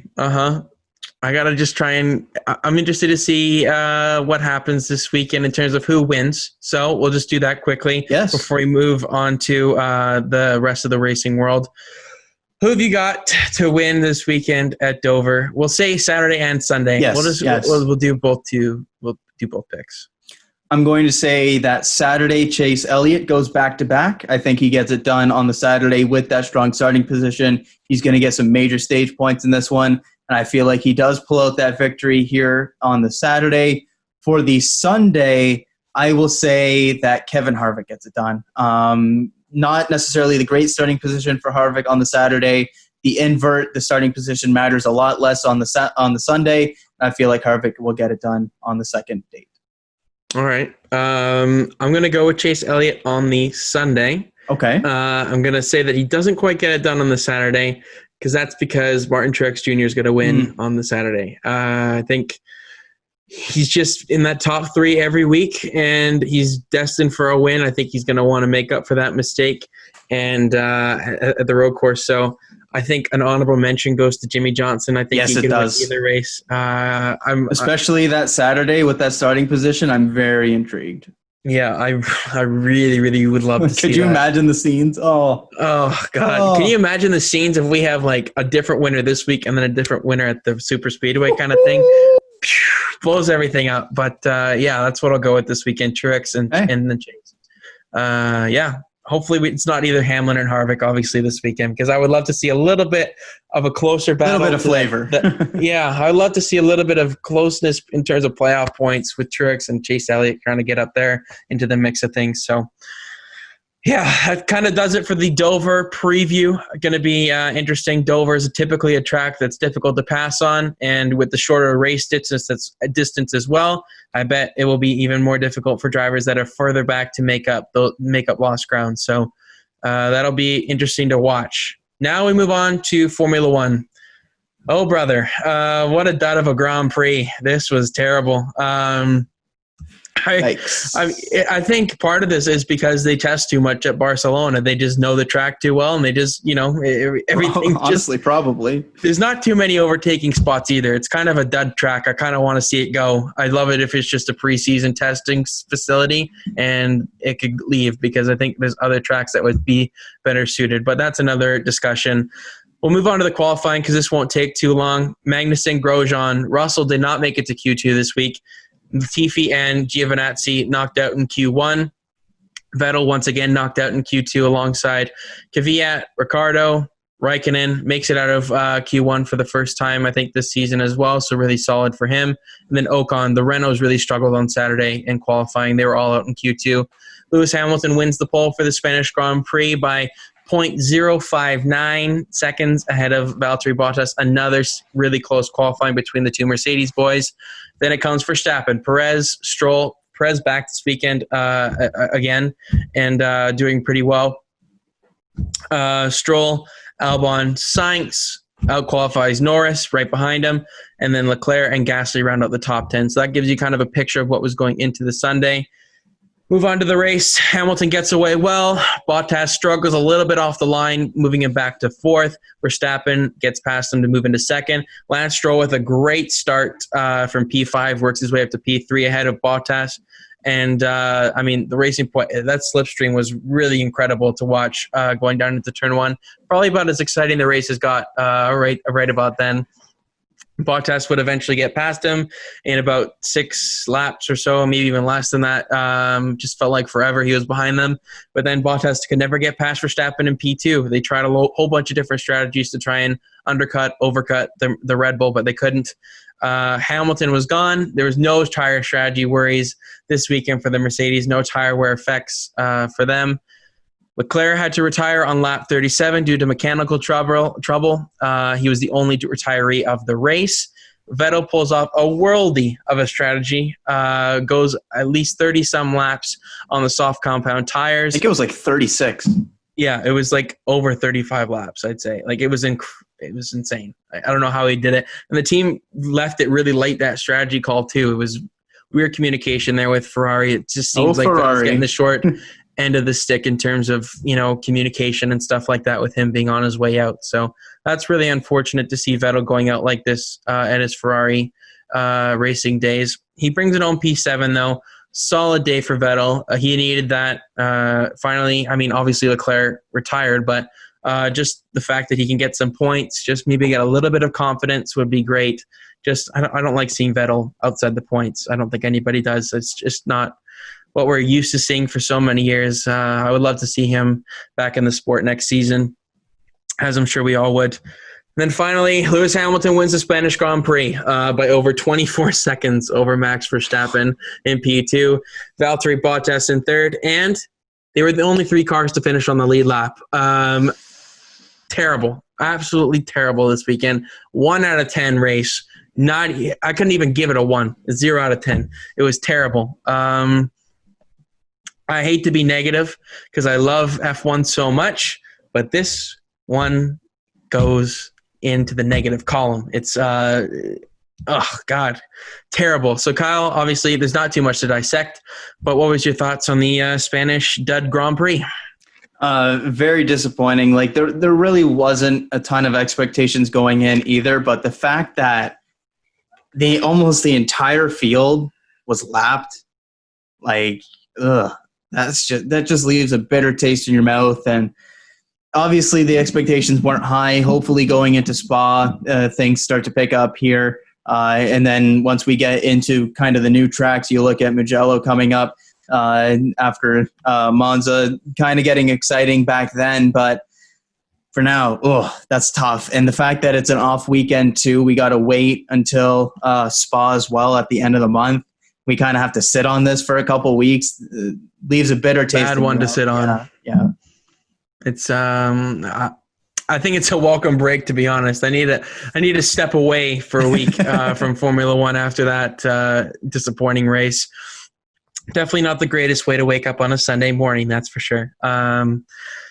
Looking forward to Spa, though. Going to be interesting. We'll obviously bring you a little bit of a preview then. But we got a week off from Formula One. No other news came out of that, really. We can move on to It's a good thing IndyCar. we have an off week because it's the NASCAR doubleheader, and 3 races is a little too much. And of course, yes, the Indy 500. We're ending it on a positive note this week. And yes, we are. Baby. One heck of a positive note. As we've talked about, no fans for the Indy 500 this year. The right call in terms of safety for everybody involved. But they had qualifying, the Fast 9, on this past Sunday. And one heck of a show it was. Got chills throughout my entire body watching this because it was insane. You don't see cars going this fast. It's just incredible, the speed and the sound it makes. It's just unfortunate we didn't get to hear the roar of the fans after this lap by eventual pole sitter Marco Andretti. Can you believe it? For the first time in 33 years, an Andretti will lead the field to green. The green flag, that's a pretty good show name, I got to say, of the Indianapolis 500. Unbelievable. He edges out Scott Dixon with an average speed over 4 laps of 231.068 miles per hour. Oh, my God. Takuma Sato will join them on the front row for the Indy 500. Unbelievable qualifying. Obviously, it's the best qualifying session of the season. Obviously, we didn't have the bump day like you said earlier. That's that's always super fun. But it sucks when you got to see a bump day in terms of people missing out on the Indy 500. Right. At least we have these guys. They all make the field. We've got a great lineup in terms of drivers this weekend. Fernando Alonso makes the 500 this season, which is even though he may not win it, he's got a chance. That row is tasty. You've got, just listen to this row 9. You got Simon Pagenaud, Fernando Alonso, and James Davison. Oh, man, what a row 9.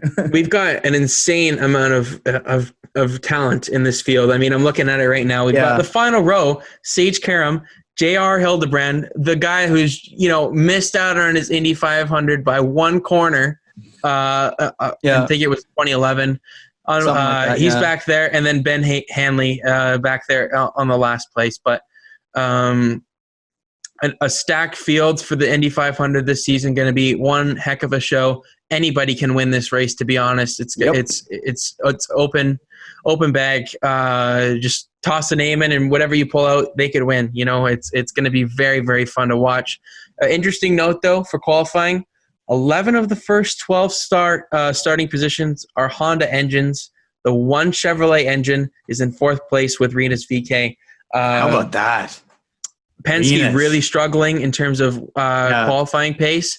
We'll see if the race pace is there, if they've got that more trimmed out for that. But qualifying speed was definitely the edge, went to Honda by a massive margin. So I'm really excited for this one. I think it's going to be one heck of a show. I don't know if it's on at the same time as the NASCAR race. Do you know? Let me double check that real quick. Because if it is, I'm going to be watching the Indy 500 instead of a Dover race. Yes, sir. Indy 500 start time. Let's see. At 1 p.m. Eastern, and so I would assume NASCAR starts at like 3:30 or 4. Yeah. 4 Eastern. Yeah. So hopefully there's not too much overlap there. Yeah. If there is, I don't care. I'd rather watch. Exactly. I'll be watching the finish of the Indianapolis 500, not the start of the Sunday Dover of some random Dover race. I'm sorry. I love NASCAR. I'm rocking the DuPont right now, but edge goes to IndyCar. Just a heads up, there's 2 Xfinity races this weekend. I will be missing the Sunday one because I'm watching the Indy 500. But I wonder what the viewership is going to be for that. Oh, man, terrible. It's not going to be pretty. Terrible scheduling. But obviously, NBC has got you covered for the Indy 500. It's on the main network. NASCAR takes a backseat this weekend on the NBC. I love this race. It's going to be one heck of a show. Lots of guys that can win this race. Love that Andretti is on the pole. An emotional scene for the entire family because it's been so darn long since we've seen that. So many, failed attempts or just merely missed margins, narrowly missed margins. Excuse me. It's going to be unbelievable. So, Kyle, I don't really have any other notes in terms of stuff that happened this weekend. I mean, there was a couple of incidents. Fernando Alonso kind of wrecked. Scott Dixon may have gotten to the wall on the final practice session, but it doesn't seem like they're going to be going to a backup car or anything like that. So who is your pick to win the Indianapolis 500, the 104th running of this historic race? Well, just before I get to my pick, I will be picking with my brain and not my heart. So I have to give the shout out to the Canadians now. Otherwise, I'll make them my pick, and it's going to go poorly. James Hinchcliffe up there in 6th place. My fingers are crossed. I'm praying to the racing gods that we can see it. I don't know if we see it actually happen, but a very good starting position up there in 6th. Not a Canadian driver, but of course the hometown favorite Cole Pearn up as the race engineer for Connor Daly, starting in 18th. Not the greatest qualifying run, but they did show some pace earlier on in the week. Hopefully they have some race pace there because that would be really cool to see up front. And finally, Dalton Kellett starting in 24th as well. He showed a little bit over the week, and hopefully he can have a solid finish. But in terms of the winner of the race, I don't really know where to go with this one. I'm going to be completely honest because it is just so all over the place. Last year, we saw a winner from the pole in Simon Pagenaud. It would be awesome if we could see that again.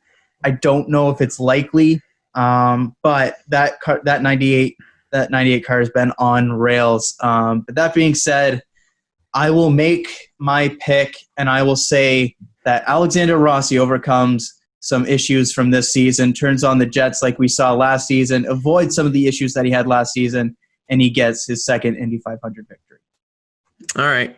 I'm looking at the lineup right now, and I still don't have I see all the names, and I'm like, yeah, he could win. Yeah, this guy could win. He could win. Yeah, he could win. Like, honestly, it would have been better if I just actually printed all the names out, tossed them in a hat, and picked one out.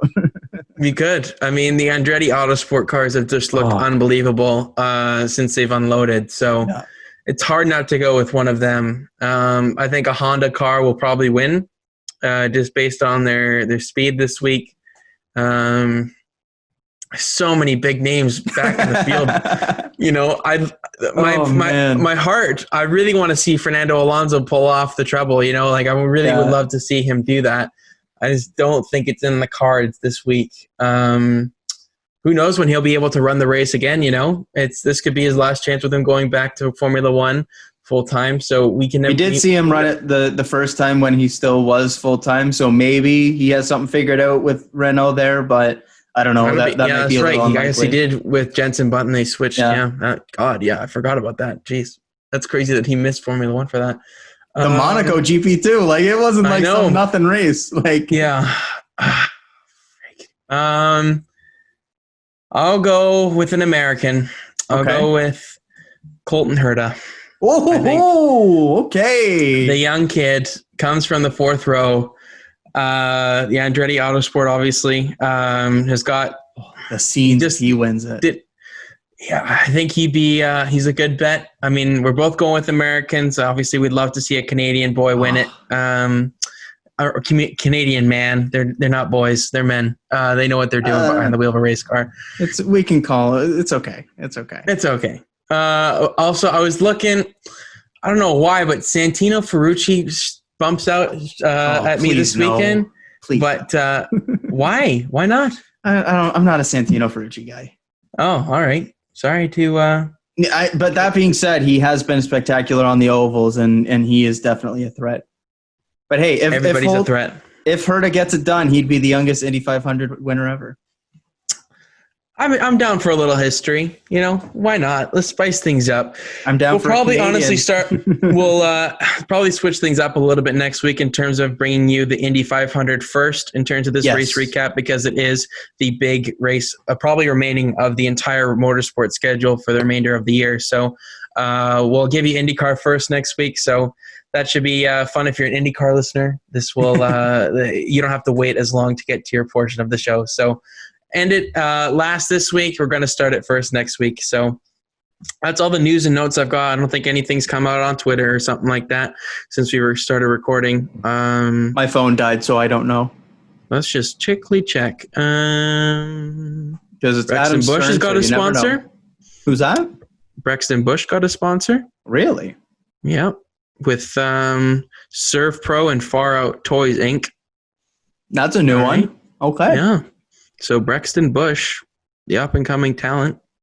He's 5. Let's relax. The upcoming not Sprint Cup, Cup Series champion. Sprint Cup. Wow. That's like $5 in the jar. That's a couple sponsors ago. It is what it is, man. I like the Sprint Cup name. That's all the news. That doesn't seem like anything's come out. So that's all everything I've got. Yeah. Any final thoughts, Kyle? No, I'm just super, super amped for this Indy 500. I've said it multiple times on the show, but it's my favorite individual race of the season. And given all the Canadian ties in it, you've got Hinchcliffe there. You've even got Dalton Kellett. You've got Cole Pearn out of nowhere back in it.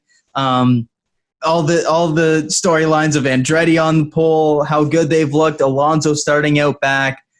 Elio Castroneves, which nobody's talked about, is back in the field. Like, there's so much you can look at going into this weekend, and I can't wait. Plus, a couple big races in NASCAR as well. Yeah, it's going to be an exciting week of racing. No Formula One, doubleheader at Dover for both the Xfinity Series and the Cup Series, and of course the big one on Sunday with the Indy 500. And we've got you covered from the drop of the green flag here on the green flag. It's been a pleasure as always, Kyle. That's all the news and notes I've got. We will make sure to follow us on Instagram as well at the green flag. I have not posted a graphic there yet this week. It's okay. It's okay. It's been a struggle, to be honest. I can't figure out what I want to do with it, but that's no one can. Hey, you know what? The sneak peek you gave me is looking pretty tasty, so I can't wait to see the finished product. Yeah, we'll have that uploaded sometime this week. And with that, Kyle, this is it. Indy 500 week. We're going to leave you with that. Go. And I've been Lukas Wacker.